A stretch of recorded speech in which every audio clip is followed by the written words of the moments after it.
Hey guys, good afternoon, good morning, good evening, or unsa man orasa ka nga nagtanaw karon. Kini nga video akong itudlo kaniyo sa akong pagbayad sa tubig gamit ang GCash. Actually, good karon nga panahon dili pa kaayo safe nga gawas-gawas, no? Kay napagyapon ang COVID.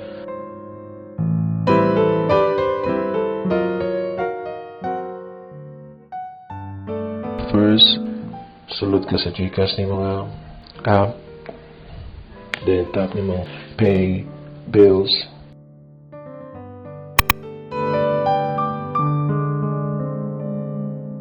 Tap ni mo ng Lipo, water utilities. Or tap water utilities. Then, scroll down. Then, punta ang MCWD.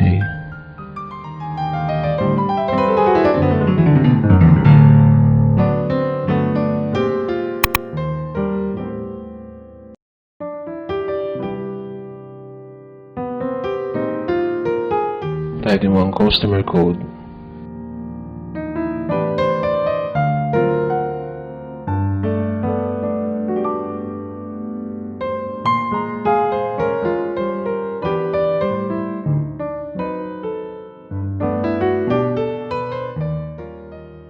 Make sure nimo nga ang digit is sakto.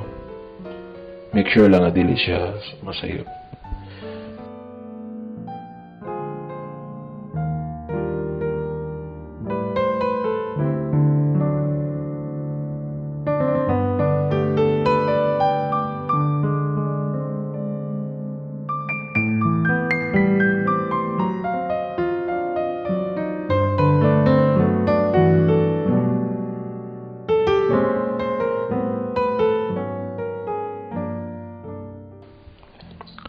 So next, your amount o pila ang imong bayranan.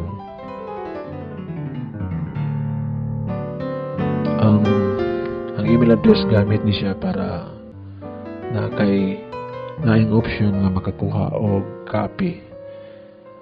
Masendan ka sa MCWD ani nga transaction nga imong gihimo. So aside sa imong screenshot na kay copy og sa text sa GCash, at least na kay mga receipt or copy sa imong transaction nga imong gibuhat.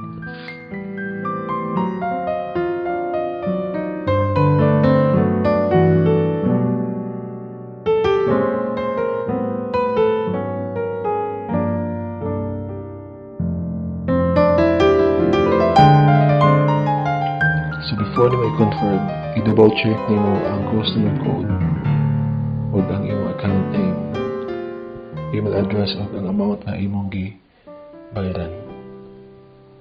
After na, i-hit nimo ang confirm. Doon na siya charge nga service fee nga 5 pesos. After GCash will send you a message. Imo siyang i-screenshot at least na kay copy.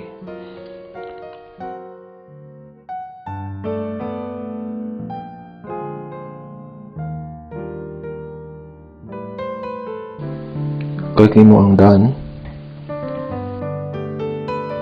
Kung wala pa ka nakasubscribe, please subscribe para ma-update ka sa uban pa natong mga video pohon nga atong i-upload.